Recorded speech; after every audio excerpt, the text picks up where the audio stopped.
اعوذ باللہ من الشیطان الرجیم بسم اللہ الرحمن الرحیم قال اللہ تعالی فی قرآن المجید والفرقان الحمید وَأَمَّا مَنْ خَافَ مَقَامَ رَبِّهِ وَنَهَى النَّفْسَ عَنِ الْهَوَىٰ فَإِنَّ الْجَنَّةَ هِيَ الْمَأْوَىٰ۔ اور جو شخص قیامت کے روز اللہ کے روبرو حساب کے لیے کھڑا ہونے سے ڈرا اور اس نے اپنے نفس کی شہوت اور خواہشات نفس سے باز نہ رکھا، بس ایسے شخص کا ٹھکانہ اور اس نے اپنے نفس کو شہوت اور خواہشات نفس سے باز رکھا، بس ایسے شخص کا ٹھکانہ بے شک جنت ہے۔ ان اللہ و ملائکتہ یصلون علی النبی یا ایھا الذین آمنوا صلوا علیہ وسلموا تسلیما۔ اللہم صلی علی سیدنا و مولانا محمد وعلی آلہ وصحبہ وبارک وسلم۔ اللہم صلی وسلم وبارک علی ذات المحمدیۃ والآل عدد خلقک یا اللہ یا رحمن یا رحیم یا حی یا قیوم برحمتک نستغیث۔ الحمدللہ، اللہ کا شکر ہے اور اس کے حبیب صلی اللہ علیہ وآلہ وسلم کا فیضان نظر ہے کہ جس کی بدولت ہم ماہ مقدس رمضان کی ان مبارک لمحات میں ایک دفعہ پھر حاضر ہیں، اور آج ہمارے 10 روزے مکمل ہوئے، عشرۂ رحمت اپنے اختتام کو پہنچا، اور آج کے 10ویں روزے کی نسبت ام المومنین سیدہ خدیجۃ الکبریٰ سلام اللہ علیہا سے ہے۔ آپ کا یوم وصال بھی ہے۔ آپ حضور صلی اللہ علیہ وآلہ وسلم کی پہلی زوجہ اور آپ کی اولاد جو آپ صلی اللہ علیہ وآلہ وسلم کی ہوئی ایک بیٹے کے علاوہ وہ سب سیدہ خدیجۃ الکبریٰ سلام اللہ علیہا سے ہوئی، اور ان کی شان اور عظمت میں چھوٹی سی احادیث کی 2 باتیں آپ کو سنا کے پھر ہم اپنی گفتگو کی طرف بڑھتے ہیں۔ حضرت عائشہ صدیقہ رضی اللہ تعالیٰ عنہ فرماتی ہیں، مفہوم حدیث ہے کہ حضور صلی اللہ علیہ وآلہ وسلم کو اپنی تمام ازواج سے محبت تھی، مگر حضور کی محبت جو سیدہ خدیجۃ الکبریٰ سلام اللہ علیہا سے تھی، حضرت عائشہ صدیقہ رضی اللہ تعالیٰ عنہ فرماتی ہیں اس پہ ہم رشک کیا کرتے تھے۔ اتنی محبت حضور سیدہ خدیجۃ الکبریٰ سلام اللہ علیہا سے فرماتے تھے، اور آپ کی شان اور عظمت کے لیے کتنی بلند ایک حدیث کہ حضور تشریف فرما ہیں تو حضرت خدیجۃ الکبریٰ تشریف لا رہی ہیں، تو جبریل امین آسمانی کائنات سے نیچے اترتے ہیں اور حضور کو فرماتے ہیں کہ یا رسول اللہ صلی اللہ علیہ وآلہ وسلم، اللہ رب العزت نے سیدہ خدیجۃ الکبریٰ سلام اللہ علیہا کے لیے سلام بھیجا ہے۔ تو اس سے ان کی شان اور عظمت اور مقام و مرتبہ بلند تھا۔ اللہ رب العزت ہمیں دنیا اور آخرت میں آپ سلام اللہ علیہا کی قدموں میں جگہ عطا فرمائے، اور آپ کی چادر محبت ہم سب کے گھرانوں پہ ہمیشہ قائم و دائم رہے۔ ہماری آج کی گفتگو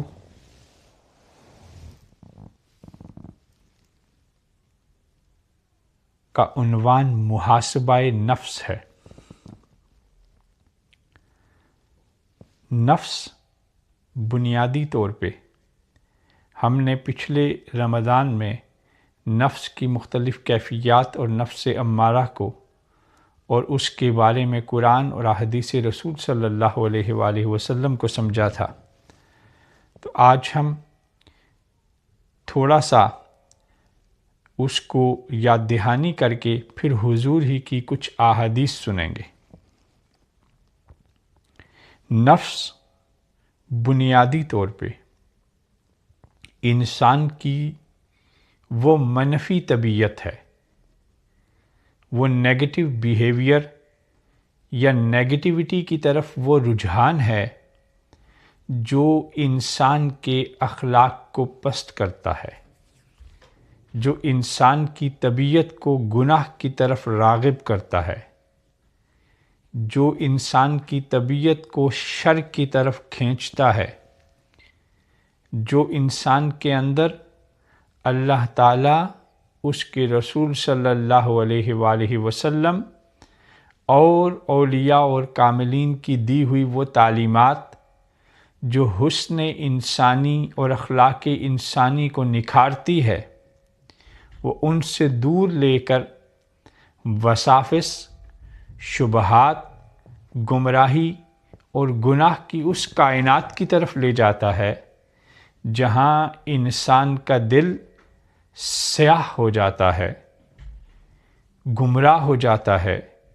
اور اللہ سے دور ہو جاتا ہے، یہاں تک کہ اس کو شعوری موت ہو جاتی ہے، اس کی عقل مفقود ہو جاتی ہے، اس کی سوچ زنگ آلود ہو جاتی ہے، اس کا کردار کمزور ہو جاتا ہے اور وہ اپنے لیے بھی اور مخلوق کے لیے بھی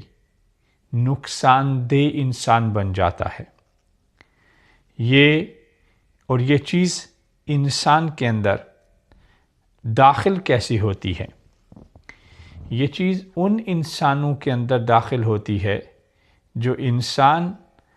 اپنے آپ کو اللہ اور اس کے رسول صلی اللہ علیہ وآلہ وسلم کے دیے ہوئے طریقے سے دور رکھتے ہیں۔ وہ نجات کا راستہ جو اللہ نے ہمیں بتایا، وہ نجات کا راستہ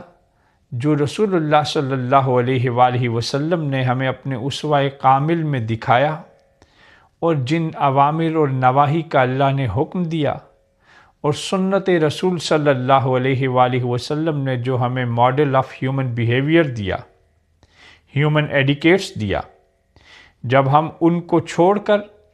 اپنی خواہشات، اپنے نظریات، اپنی تسکین کو اپنا رہبر کر لیتے ہیں، اپنا رہنما کر لیتے ہیں، تو وہ رہبری اور رہنمائی ہمیں بالآخر اپنی خواہشات کی غلامی میں لے جاتی ہے، اور یہی غلامی ہمیں شیطان کے دروازے تک لے جاتی ہے۔ پھر وہ وساوس کے ذریعے قلب انسانی کو منفی خیالات اور گندے اعمال کا مرکز بنا لیتا ہے۔ تو یہ نفس اس طریقے سے کام کرتا ہے۔ مشائخ اعظام، اولیاء کاملین اور عارفان وہ بیان فرماتے ہیں کہ نفس ایک سرکش گھوڑے کی مانند ہے جو اللہ کے احکامات کی مخالفت کے لیے ہر وقت آمادہ رہتا ہے جب تک اس کو اللہ کی شریعت کے تابع نہ بنا دیا جائے۔ اتباع شریعت سے بڑھ کر نفس کی سرکشی کا کوئی علاج نہیں، کیونکہ خواہشات انسانی کا جب انسان طالب ہو جاتا ہے، پھر وہ خواہشات برے خیالات اور برے اعمال کی صورت میں جب انسان کی زبان سے جھوٹ کی صورت میں نکلتے ہیں، غیبت کی صورت میں نکلتے ہیں، گالی کی صورت میں نکلتے ہیں، چغلی کی صورت میں نکلتے ہیں، غصے کی صورت میں نکلتے ہیں، ظلم کی صورت میں نکلتے ہیں، تو یہ سارے اعمال آہستہ آہستہ انسان کے دل کو اللہ کی معرفت سے دور کرتے ہیں، اور بالآخر انسان ایسے مقام پہ پہنچ جاتا ہے کہ وہ اپنے رویے کے حساب سے، اپنے اعمال کے حساب سے حیوان جانور بن جاتا ہے۔ اس کے برعکس اگر انسان شریعت کا دامن تھامتا ہے، احکامات الہیہ کا دامن تھامتا ہے اور اپنی زندگی کو حضور کی ان تعلیمات کے سائے میں گزارتا ہے کہ جو اللہ تعالیٰ نے ہمارے پیغمبر کے ذریعے ہم تک دی، تو ہم اپنے اس نفس کو برائی کے تابع کرنے کے بجائے حسنات کی طرف لے جاتے ہیں، ظلمت کے بجائے نور کی طرف لے جاتے ہیں، پھر زبان تلخی کے بجائے نرمی میں چلی جاتی ہے، گالی گلوچ کے بجائے صبر آ جاتا ہے، اور انسان کا دل صاف ہوتا ہوتا، مطمئن ہوتا ہوتا بالآخر اس مقام خاص پہ پہنچ جاتا ہے جہاں پہ اس کی روح طاہر ہو کر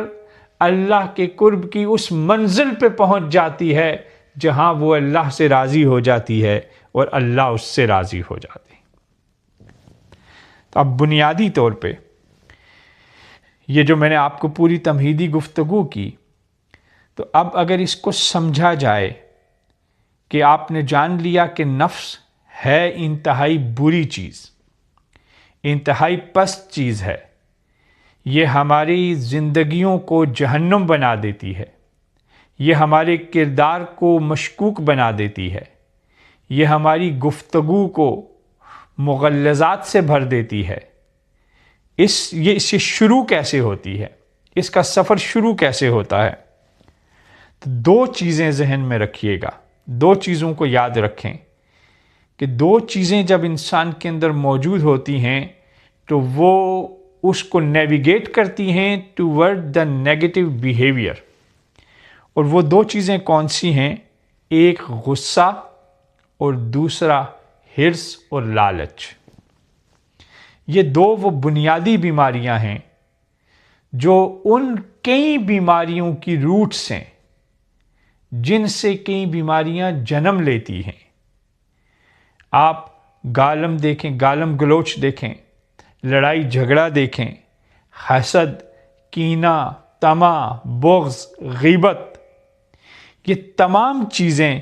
اس حرص اور اس لالچ کے نتیجے میں انسان کے اندر پیدا ہوتی ہیں۔ جب انسان کسی کی برائی صرف اس وقت کرتا ہے جب دراصل اس کے اندر کوئی اچھائی نہیں ہوتی، وہ دوسروں کی برائیاں ڈھونڈنا شروع ہو جاتا ہے۔ جب انسان میں خود کوئی کمی ہوتی ہے،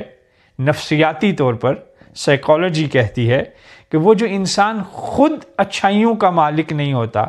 جس کے اندر خود کچھ کمی ہوتی ہے، کیونکہ وہ طبعاً کمزور ہوتا ہے تو وہ دوسروں کے اندر بھی کمزوریاں تلاش کرتا ہے۔ کیوں؟ کیونکہ المؤمن مرآۃ المؤمن، وہ دراصل ان کی صورتوں میں، ان آئینوں میں اپنی صورت دیکھ رہا ہوتا ہے،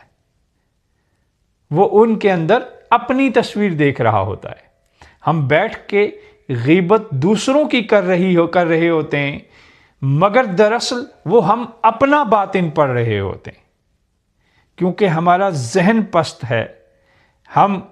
اللہ سے دوری اور نفس کی قربت کی وجہ سے وساوس کی اس کائنات میں پہنچ جاتے ہیں جہاں گناہ کا اظہار آسان ہو جاتا ہے ہماری زبان کے لیے۔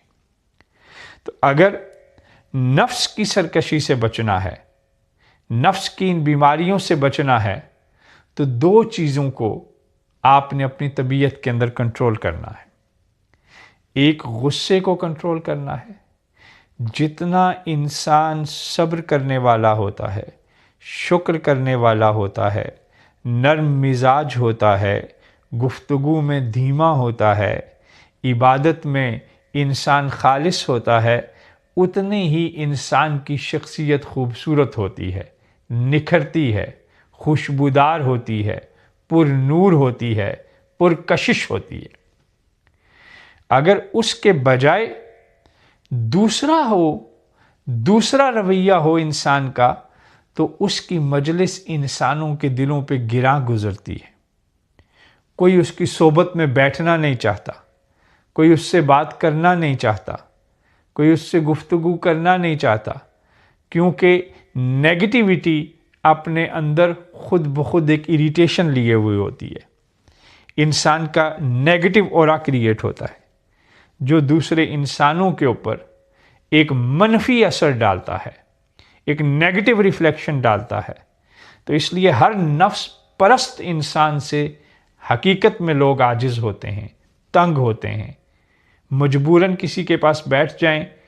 تکلف میں تو بیٹھ جاتے ہیں، مگر دل سے اس کے قریب نہیں ہوتے۔ اللہ کے رسول صلی اللہ علیہ وآلہ وسلم نے ارشاد فرمایا۔ اب ہم طریقہ سیکھتے ہیں۔ میں نے پہلی چیز آپ کو بتائی کہ غصہ اور حرص، طمع، لالچ، گریڈینس، اس سے آپ جتنا دور رہیں گے تو آپ اپنے نفس کی برائیوں سے بچتے رہیں گے، محاسبہ نفس کرتے رہیں گے۔ اور ایک دوسرا راستہ سرکار دو عالم صلی اللہ علیہ وآلہ وسلم کی حدیث مبارکہ سے سمجھتے ہیں۔ حضور نے ارشاد فرمایا کہ عقل مند وہ انسان ہے جو 4 ساتوں کا مالک ہو۔ کہ اچھا انسان، عقل مند انسان، وائس ہیومن بینگ وہ ہے جس کی زندگی 4 میجر ڈسپلنز کے ساتھ گزر رہی ہو۔ پہلی چیز کیا ہے کہ اپنی زندگی کے ایک حصے میں وہ کبھی نہ کبھی اپنی سیلف اکاؤنٹیبلٹی کرتا ہو، اپنا حساب کرے، اپنا احتساب کرے، کہ اپنی ذات کے حوالے سے، اپنے آپ کے حوالے سے ہر انسان کو دیکھنا چاہیے کہ میری گفتگو کیسی ہے لوگوں کے ساتھ، میں بات چیت کیسے کرتا ہوں لوگوں کے ساتھ۔ اور اس کا سب سے اچھا طریقہ یہ ہے کہ جیسے آپ لوگوں سے گفتگو کرتے ہیں، جو انداز گفتگو آپ کا لوگوں کے ساتھ ہوتا ہے، کچھ لمحے کے لیے سوچیں کہ کوئی دوسرا اگر آپ سے ایسے بات کرے تو آپ خوش ہوں گے کہ ناگوار گزرے گی۔ اگر آپ کو لگے کہ کوئی آپ سے ایسے کرے تو آپ خوش ہوں گے، تو پھر اللہ کا شکر ادا کریں اور اسی پہ استقامت قائم رکھیں۔ اور اگر آپ کو ایسے لگے کہ یہ رویہ اگر کوئی مجھ سے اختیار کرے تو مجھے ناگوار گزرے گا، تو پھر توبہ کی طرف بڑھیں، رجوع اللہ کی طرف بڑھیں اور اپنی ذات کی تطہیر کی طرف بڑھیں، اخلاق کی درستی کی طرف بڑھیں۔ پہلی چیز کیا ہے کہ زندگی میں اکثر اوقات اپنی ذات کا احتساب کرتے رہیں۔ دوسرا حصہ، دوسری ساتھ حضور نے فرمایا کہ دوسری ایک ساتھ وہ ہو جس میں اللہ تعالیٰ سے مناجات کرے۔ کہ ہر شخص آپ میں سے کچھ لمحات اپنے اللہ کے ساتھ گزارا کیجیے۔ کچھ لمحات ایسے ہونے چاہیے آپ کی زندگی کے اندر جس میں آپ صرف تنہا اس مالک حقیقی کے سامنے بیٹھیں، اس پروردگار کے سامنے بیٹھیں، کچھ اس سے گفتگو کریں، کچھ دل کی باتیں کریں، کچھ اس سے پروردگار سے مغفرت طلب کریں، ہدایت طلب کریں، اس سے عبادت طلب کریں، یا اس کی عبادت کریں پورے خلوص کے ساتھ، پوری حضوری کے ساتھ۔ مگر زندگی میں کچھ لمحات ایسے بھی مختص ضرور کریں جس میں آپ ہوں اور آپ کا خدا ہو،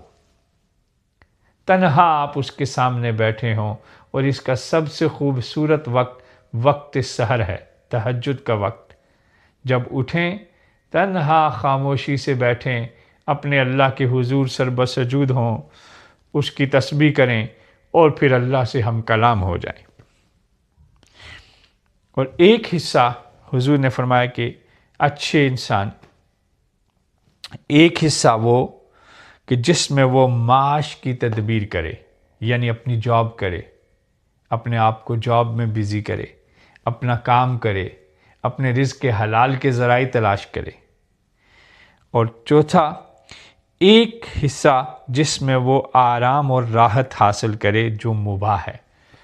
کہ ایک حصہ زندگی کا ایسا رکھے جس میں زندگی کے اندر کوئی خوشی کا سامان کرے، اپنے گھر والوں کے ساتھ بیٹھیں، کھیل کریں،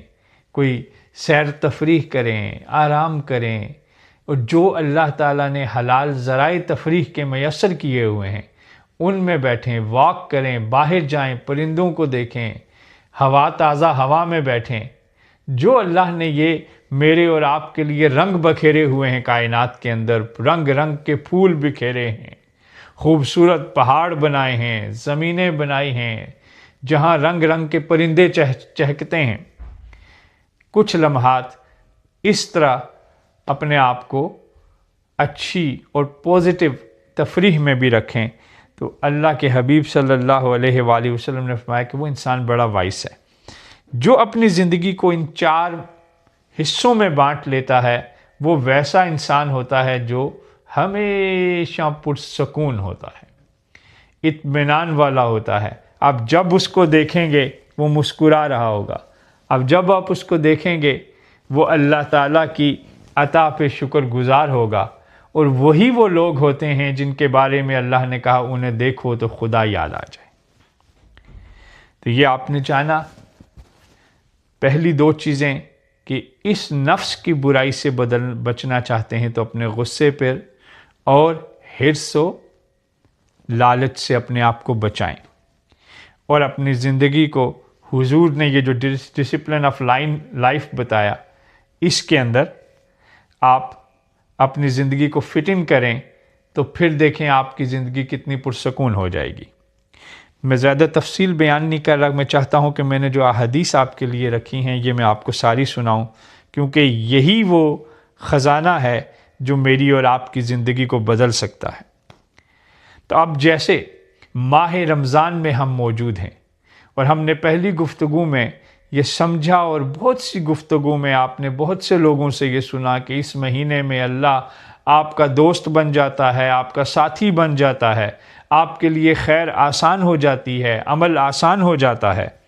تو حضور کی اس حدیث کو ذہن میں رکھیں اور پھر دیکھیں کہ کیا ہم اس مہینے کو استعمال کرتے ہوئے اپنی اپنی طبیعتوں کی کچھ چیزیں بدل سکتے ہیں۔ اللہ کے حبیب صلی اللہ علیہ وآلہ وسلم نے ارشاد فرمایا کہ جس طرح کپڑا پرانا ہو جاتا ہے اس طرح تم میں سے کسی کے پیٹ مردہ دل میں موجود ایمان بھی پرانا ہو جاتا ہے، لہٰذا اللہ سے دعا کرتے رہا کرو کہ وہ تمہارے دلوں میں موجود ایمان کی تجدید کرتا رہا کرے۔ یعنی کہ جب ہم عمومی زندگی گزارتے ہیں، ہم اپنی روٹین لائف گزار رہے ہوتے ہیں،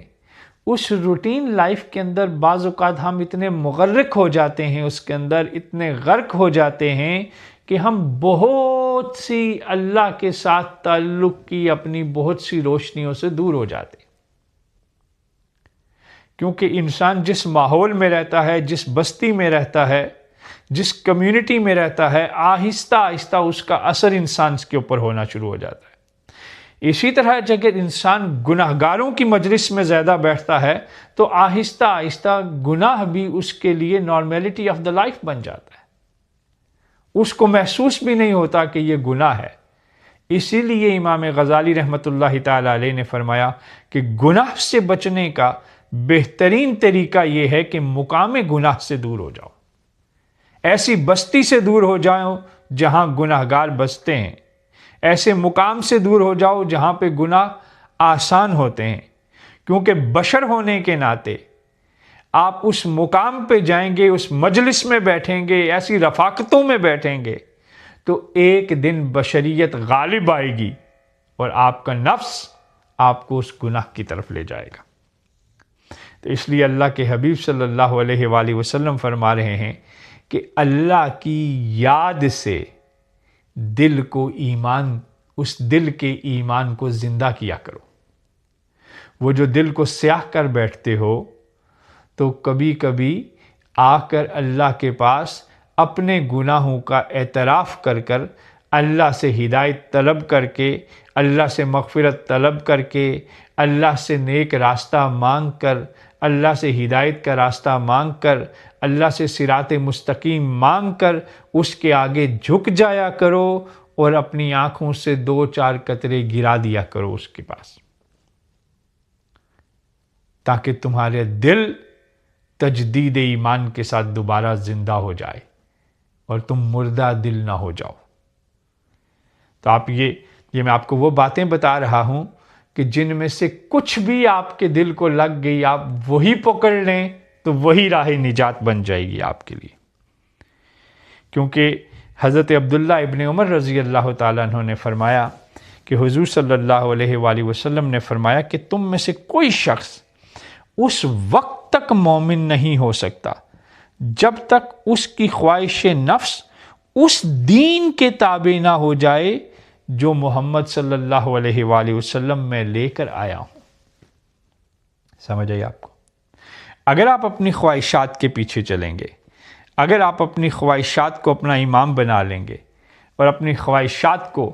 اپنا مقصد بنا لیں گے اور آپ اپنی خواہشات کی اس زنگ آلود ہواؤں کے اندر محبت الہی اور شریعت الہی کا فلٹر آویزاں نہیں کریں گے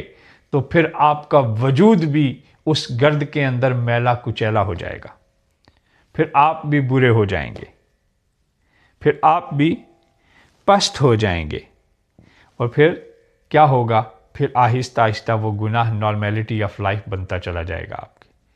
اور پھر دل سیاہ ہوتا چلا جائے گا. تو ضروری کیا ہے کہ ہم پیچھے سے دوبارہ ریپیٹ کرتے ہیں، ہم اپنے غصے کو کنٹرول رکھیں، ہم خرس اور لالچ سے بچیں، ہم اپنی زندگی کو اس ڈسپلن کے مطابق گزاریں جو اللہ کے رسول نے فرمائی کہ ہمیں اپنی زندگی میں اپنی ذات کا احتساب کرنا چاہیے، اللہ کے ساتھ کچھ وقت گزارنا چاہیے، پھر کچھ وقت اپنے رزق حلال کے لیے، اور پھر کچھ وقت تفریح کے لیے اور خوشی کے لیے. یہ ساری وہ چیزیں ہیں جو کرنے کے بعد آپ کی زندگی میں ایک خوشگوار تبدیلی آئے گی، خوبصورتی آئے گی. آپ کی لائف کی ٹینشنز، انزائٹیز، پریشانیاں آپ نے بعض اوقات صرف اس وجہ سے کہ آپ اپنی زندگی کو ایک ڈسپلن کے تحت نہیں گزار رہے ہوتے، آپ نے اپنی زندگی کو جہنم بنایا ہوا ہوتا ہے. غصہ، اریٹیشن، پریشانیاں کہ مجھ سے ذرا سی باتوں کے اوپر ہم اپنے بیہیویئر کے اندر اتنی سختی لے آتے ہیں کہ جو عام طور پر انسانوں کے لیے کوئی قابل ستائش عمل نہیں ہے، شرمندگی کا عمل ہے. اور وہ کس وجہ سے ہوتا ہے؟ وہ اس وجہ سے ہوتا ہے کہ ہم نے اپنے آپ کو اتنی منفی طبیعت کی طرف راغب کر لیا ہے اور اپنی زندگی کے ڈسپلن سے اتنا دور ہو گئے ہیں کہ ہم خود بخود کشمکش کا شکار رہتے ہیں. ذہن الجھا ہوا رہتا ہے، فوکس نہیں ہوتا، اور وہ سارا کچھ ہم نے سیلف کریٹڈ انزائٹیز میں رہتے ہیں، سیلف کریٹڈ ٹینشنز میں رہتے ہیں. وہ اللہ نے نہیں کریٹ کی ہوئی ہوتی ہمارے لیے، کیونکہ اللہ اگر آپ کو کوئی آزمائش دیتا ہے تو اس کے ساتھ وہ صبر دیتا ہے، اس کے ساتھ وہ تسلیم و رضا اتارتا ہے، اس کے ساتھ وہ توفیق سجدہ اتارتا ہے، اس کے ساتھ وہ اپنی بارگاہ کے اندر جھکنے کا راستہ دیتا ہے انسان کو. اور وہ پریشانیاں اور انزائٹیز جو آپ کی آنکھوں کی چمک چھین رہی ہیں، لہجوں کی تمانت چھین رہی ہیں، زبانوں کی حسن کو چھین رہے ہیں، وہ آپ کے نفس کی وہ ذلت ہے جو آپ کے اوپر پڑی ہوئی ہے. آپ کے نفس کی وہ گرد ہے جس نے آپ کو زنگ آلود کیا ہوا ہے. آپ کے اپنے اندر کی وہ برائی ہے جس نے آپ کی آنکھوں کی چمک چھین لی، زبان کا حسن چھین لیا، اندر کی تسکین چھین لی. تو پھر کیا ہوا؟ آپ نے غیبت کا راستہ چن لیا، غصے کا راستہ چن لیا، لڑائی کا راستہ چن لیا، اور برداشت کو بالکل چھوڑ دیا. یہ کون لوگ ہوتے ہیں؟ وہی لوگ ہوتے ہیں جو محاسبہ نفس نہیں کرتے. اللہ کے نبی صلی اللہ علیہ وآلہ وسلم سے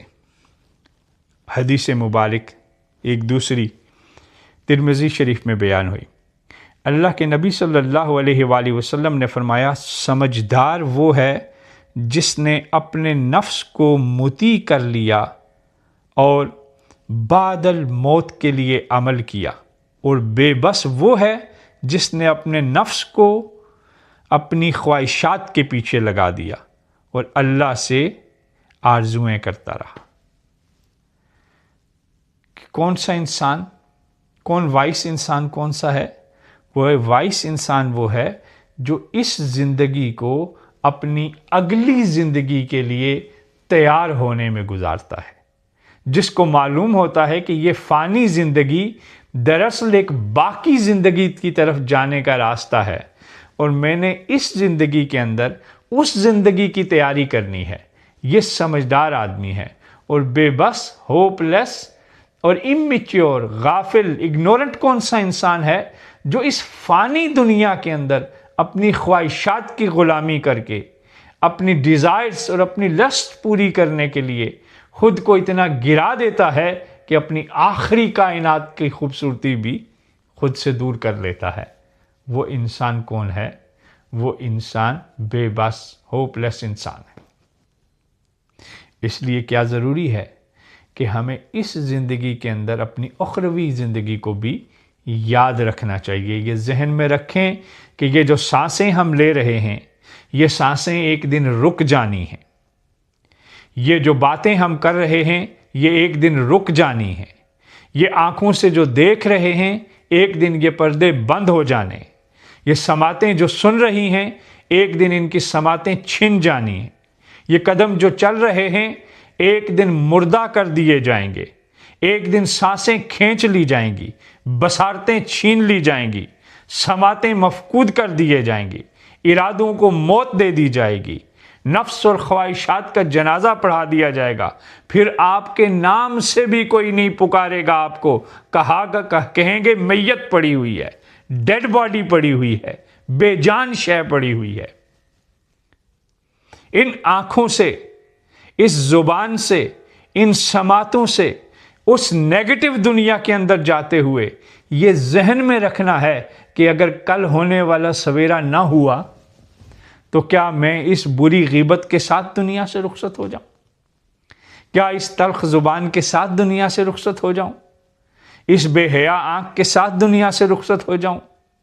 اس برے مقام سے گزر کر میں اللہ کی طرف جاؤں؟ ذرا غور کریں اس کے اوپر۔ حضرت عمر فاروق رضی اللہ تعالیٰ عنہ نے ارشاد فرمایا کہ اپنا محاسبہ کیے جانے سے پہلے خود اپنا محاسبہ کر لو، اپنا وزن کیے جانے سے قبل خود اپنا وزن کر لو۔ یہ تمہارے لیے آسان ہے کہ کل کے حساب سے پہلے آج اپنا حساب کر لو اور بڑی پیشی کے لیے تیار ہو جاؤ۔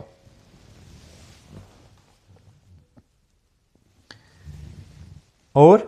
بڑی پیشی کے لیے تیار ہو جاؤ۔ جس روز تم کو پیش کیا جائے گا تو تمہاری کوئی چیز مخفی نہ ہوگی۔ حضرت عمر فاروق رضی اللہ تعالیٰ عنہ کیا ارشاد فرما رہے ہیں؟ وہ فرما رہے ہیں کہ یاد رکھو کہ یہاں جو کچھ بھی کر رہے ہو، تمہیں اگلی دنیا میں اس کا حساب دینا ہے۔ یہ دنیا تمہاری اس اخروی دنیا کے لیے تیاری کی کائنات ہے۔ یہاں پہ جو بوئیں گے وہ فصل وہاں کاٹیں گے۔ یہاں غیبت بوئیں گے تو وہاں جہنم کاٹیں گے۔ یہاں غصہ بوئیں گے تو وہاں جہنم۔ یہاں طمع، لالچ، انسانوں کو تکلیف دینا، زبانوں کا سخت استعمال، غصہ بوئیں گے تو آخرت اسی مقام پہ ہوگی جہاں اس بستی کے لوگ بستے ہیں۔ اللہ کے رسول صلی اللہ علیہ وآلہ وسلم نے فرمایا صحابہ کہ صحابہ، اہل جنت لوگوں کے پاس بیٹھا کرو، اہل جہنم کے پاس نہیں۔ تو صحابہ نے عرض کیا یا رسول اللہ، ہمیں کیسے خبر ہو کہ کون اہل جنت ہیں اور کون اہل جہنم؟ تو رسول اللہ نے فرمایا کہ دیکھو، جو جہاں کا ہوتا ہے وہاں کی بولی بولتا ہے، جو جس جگہ کا ہوتا ہے وہاں کی زبان بولتا ہے۔ جو بولے تو غصہ کرے، بولے تو گالی دے، بولے تو غیبت کرے، بولے تو لوگوں کے بارے میں نفرت پیدا کرے، خاندانوں میں دوریاں پیدا کرو، سمجھ جاؤ کہ یہ اہل جہنم میں سے ہے، یہ راندہ درگاہ حضوری ہے، یہ اللہ کا مارا ہوا ہے، اس سے دور ہو جاؤ۔ وہ ان شیاطین میں سے ہے، ان خناسوں میں سے ہے جو الذی یوسوس فی صدور الناس، وہ جو تمہارے دلوں میں وساوس پیدا کرتے ہیں، من الجنۃ والناس، وہ ان انسانوں میں بھی ہیں اور جنوں میں بھی ہیں۔ ایسے بد کردار انسانی صورتوں میں بھی ہوتے ہیں جو انسانوں کو انسانوں سے لڑاتے ہیں۔ تو وہ راستہ برا راستہ ہے، وہ راستہ نفس کا راستہ ہے، وہ راستہ جہنم کا راستہ ہے۔ وہ راستہ یاد رکھیے گا، ہر وہ عمل، آسان اصول آپ کو بتاتا ہوں، ہر وہ عمل جو دنیا میں آپ کا سکون چھینے وہ آخرت میں جہنم میں لے جانے والا ہوتا ہے، اور ہر وہ عمل جو دنیا میں کرنے کے بعد آپ کی قلب اور روح کو راحت میسر ہو، تسکین میسر ہو، آپ کے اندر اللہ تعالیٰ کی محبت اجاگر ہو، وہ جنت کا راستہ ہوتا ہے۔ جھوٹ بول کر، گالی دے کر، غصہ کر کر آپ کو سکون کی نیند نہیں آتی تو جنت میں کیسے جائیں گے؟ وہ لوگ، وہ جنت اور رضا کا راستہ تو نفس مطمئنہ تھا، یا ایتھا النفس المطمئنہ ارجعی الی ربک راضیۃ مرضیہ۔ تو یہ جو انسان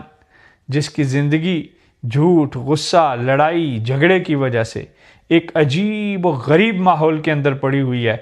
اسے یہ ذہن کیسے ہوا کہ میں اچھے راستے کی طرف جا رہا ہوں؟ اس پہ توبہ لازم ہے، اور یہی تو محاسبہ نفس ہے، یہی تو ہے جس کو ہم سیکھ رہے ہیں۔ حضرت خواجہ حسن بصری رحمۃ اللہ تعالیٰ علیہ، اللہ کے ایک دوست ہوئے ہیں، وہ فرماتے ہیں کہ آدمی اس وقت تک بھلائی پر رہتا ہے، یعنی اچھے راستے پہ رہتا ہے، بہترین راستے پہ رہتا ہے،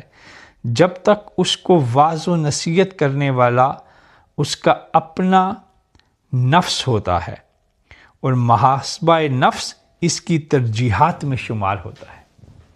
کہتے ہیں کہ انسان اس وقت تک خیر پہ رہتا ہے جب تک وہ اپنے نفس کو اتنا طاہر کرتا ہے، اتنا پاک کرتا ہے،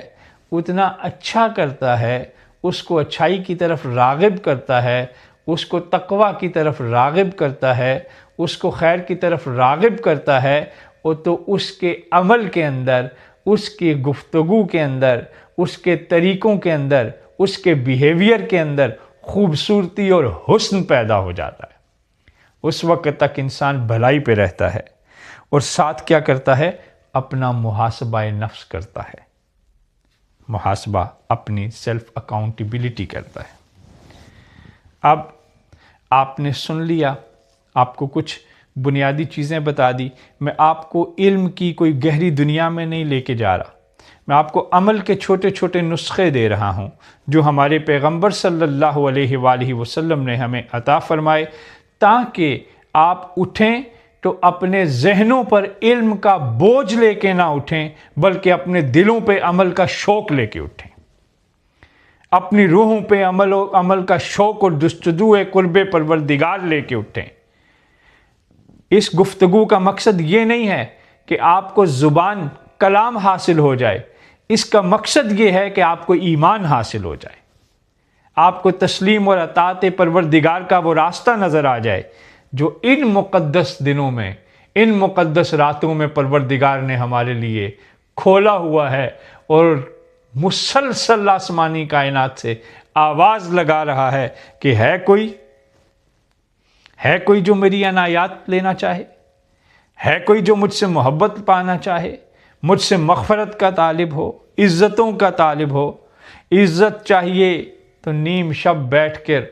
اللہ کے پاس چلے جائیں، رزق چاہیے اس کے پاس چلے جائیں، سکون چاہیے اس کے پاس چلے جائیں۔ وہ ہر شے کا مالک ہے، وہ ہر شے کا مالک ہے، وہ جس کے قبضہ قدرت میں کل کائنات ہے، اور وہ ہر رات بیٹھ کے آواز لگا رہا ہے آپ کو کہ کرو طلب، میری عطا بے حساب تیار ہے۔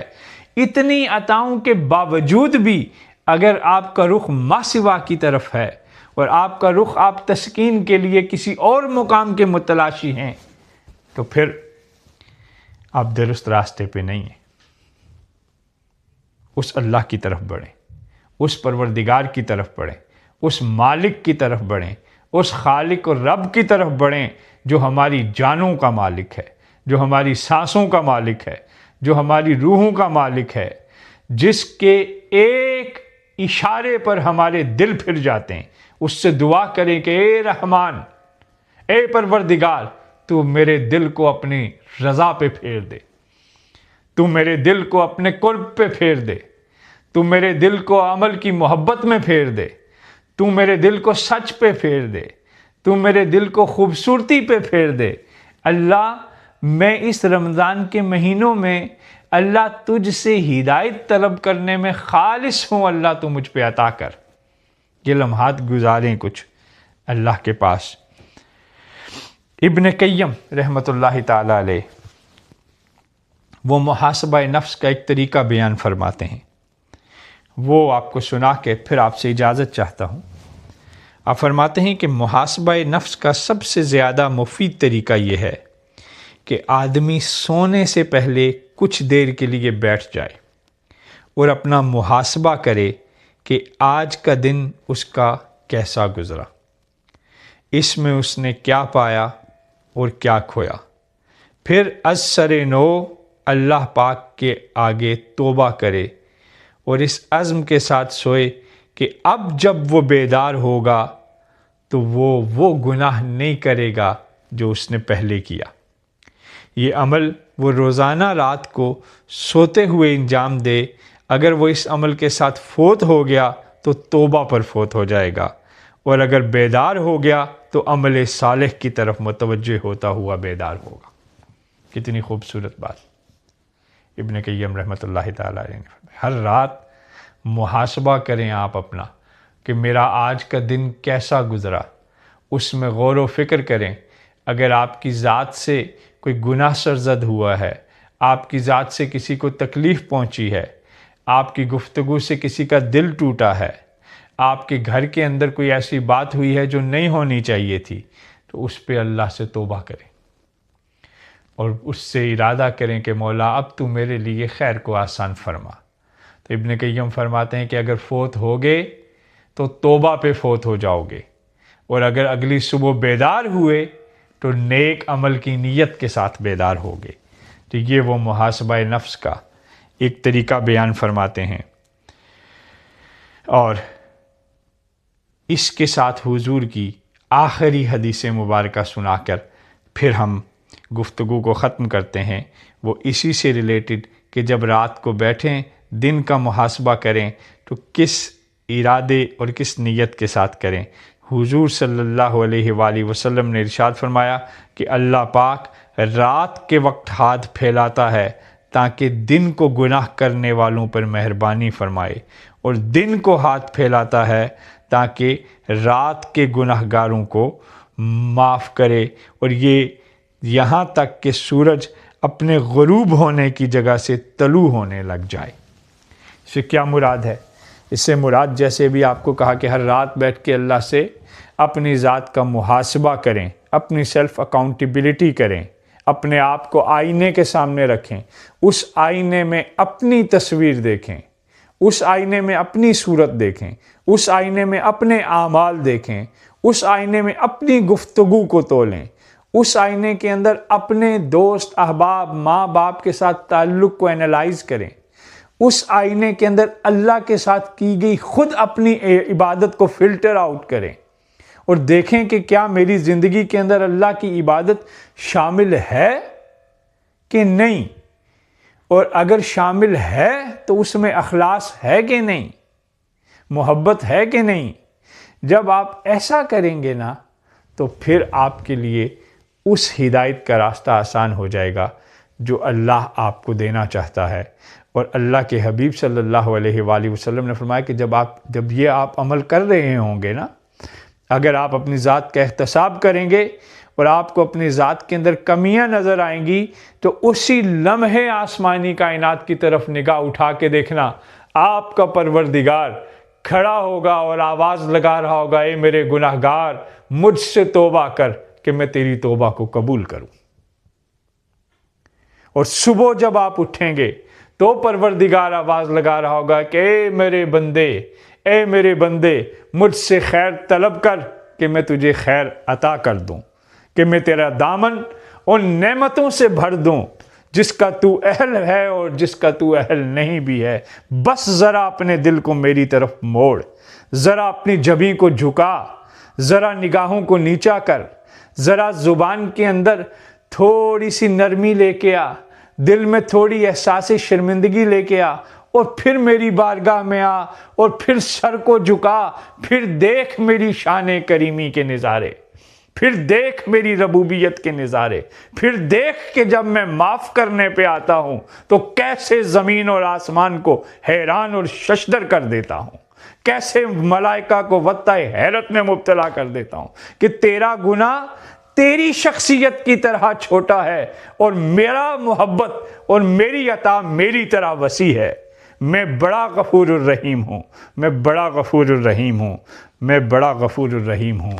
اپنی ذاتوں کا احتساب کیجئے، اپنے نفوس کا محاسبہ کیجئے، اپنی گفتگو اور اپنے کردار کو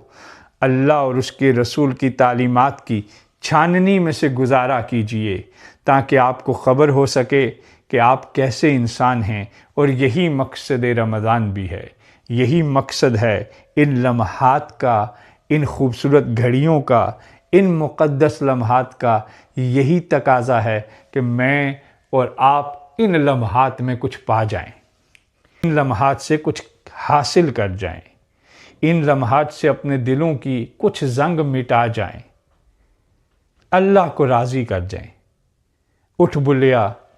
چل یار منا لے، نت بازی لے گئے کتے، مالک دا در نہیں اچھڑ دے، پانے مارو سو سو ٹھڈے۔ اللہ سے مخلص ہو جائیں، اپنی ذات سے مخلص ہو جائیں، اپنے دل سے مخلص ہو جائیں، اپنی روحوں سے مخلص ہو جائیں اور جھک جائیں اللہ کی طرف، اللہ کے رسول سے جڑ جائیں۔ اللہ تعالیٰ میرے لیے اور آپ کے لیے خیر کو آسان فرمائے۔ اللہ تعالیٰ میرے لیے اور آپ کے لیے نیکی کو آسان فرمائے۔ اللہ میرے گھر پہ بھی خیر اتارے، آپ کے گھروں پہ بھی خیر اترے۔ اللہ رب العزت میرے ماں باپ کو بھی سلامت رکھے، بہن بھائیوں کو بھی سلامت رکھے۔ اللہ آپ کے ماں باپ، آپ کے بہن بھائیوں اور آپ کی اولادوں کو بھی سلامت رکھے۔ اللہ تعالیٰ تو ہم سب کے لیے خیر کو آسان فرما۔ وآخر دعوانا ان الحمد للہ رب العالمین۔